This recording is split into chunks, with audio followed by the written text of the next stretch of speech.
Badminton খেলতে অনেক বেশি ভালো লাগে, যদিও আমি খেলাধুলায় কখনো তো ভালো ছিলাম না। ইন্ডাস্ট্রিতে মেয়েদের জন্য সবচেয়ে বড় চ্যালেঞ্জ কি বলে মনে করেন আপনি?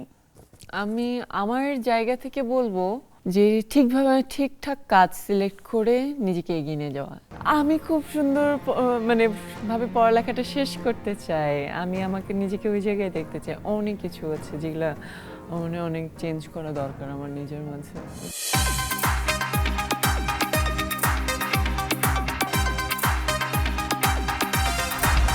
কখনো মনে হয়েছিল যে আমি কোনো প্লেয়ার হব?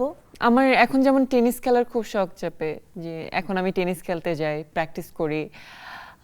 ব্যাডমিন্টন খেলতে অনেক বেশি ভালো লাগে, যদিও আমি খেলাধুলায় কখনো তো ভালো ছিলাম না। পরবর্তী কোশ্চেনে চলে যাই। ইন্ডাস্ট্রিতে মেয়েদের জন্য সবচেয়ে বড় চ্যালেঞ্জ কি বলে মনে করেন আপনি? আমি আমার জায়গা থেকে বলবো যে ঠিকভাবে ঠিকঠাক কাজ সিলেক্ট করে নিজেকে এগিয়ে নিয়ে যাওয়া। একটা রোড ম্যাপ আমরা করতে পারি না, যে কোনটার পর কোনটা আমরা করতে চাই, বা আমরা ওই জায়গাটাতে আসলে নিজেদেরকে ঠিক রাখতে পারি না, অনেক ওভারওয়েলমড হয়ে যায় কাজ করার ক্ষেত্রে। তো ঠিকঠাক কাজ সিলেক্ট করাটা খুবই চ্যালেঞ্জিং। তুমি কি তোমার জায়গা থেকে ঠিকঠাক কাজ সিলেক্ট করতে পারছো কিনা, নাকি এখনো ট্রাই করছো? এখনো ট্রাই করছি, আমি এখনো শিখতে পারিনি। এমন কি কোনো প্রতিভা আছে যেটা কিনা তুমি জানো আমরা জানি না? আমি নতুন নতুন সার্ফিং করা শিখেছি। করেছো কি? হ্যাঁ, আমি কিছুদিন আগে শ্রীলঙ্কাতে গিয়েছিলাম, তো জীবনে প্রথম আমি সার্ফিং করার চেষ্টা করেছি। আর আমি সার্ফিং এ এতটাই মগ্ন ছিলাম যে আমি কোনো ছবি তুলতে পারিনি, আর আমার ফ্রেন্ডরা যারা ছিল তারাও আসলে ছবিটা তুলে নাই। সো আমি সোশ্যাল মিডিয়াতে দিতে পারিনি, কেউ অতটা জানে না, but I really love that. তো সার্ফিং যখন করছিলে কি এটা কি আগে থেকে তো শিখোনি? না, আমি সুইমিংও পারি না। ও মাই গড, সুইমিং পারে না সে আবার সার্ফিং করছে?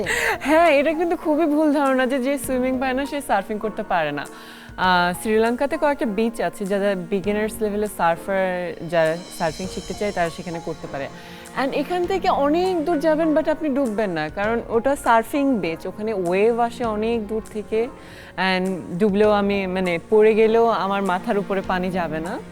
So that was the perfect time. আমি মনে আছে যে আমি টানা 4 দিন ওখানে ছিলাম সার্ফিং শেখার জন্য। যেহেতু তুমি গ্রামে বড় হয়েছো, সাঁতার কেন শেখা হয়নি তোমার? গ্রামে মেয়েরা সাঁতার কাটবে, আশেপাশে সবাই দেখবে, দ্যাট ওয়াজ ভেরি, মানে এই very ইস্যু strong. ছিল তোমার গ্রামে হ্যাঁ, কিংবা ওই এলাকায়? ডেফিনেটলি।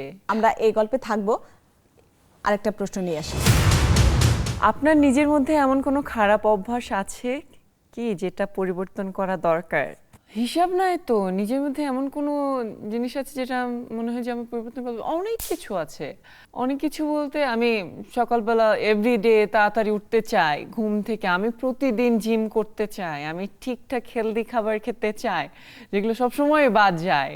মানে আমি খুব সুন্দর মানে ভাবে পড়ালেখাটা শেষ করতে চাই। আমি আমাকে নিজেকে ওই জায়গায় দেখতে চাই। অনেক কিছু আছে যেগুলো অনেক চেঞ্জ করা দরকার আমার নিজের মাঝে।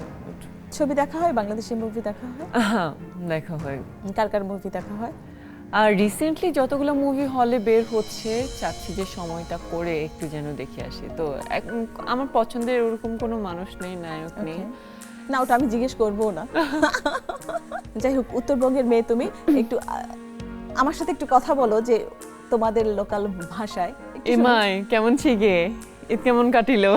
মানে বাংলা ভাষা?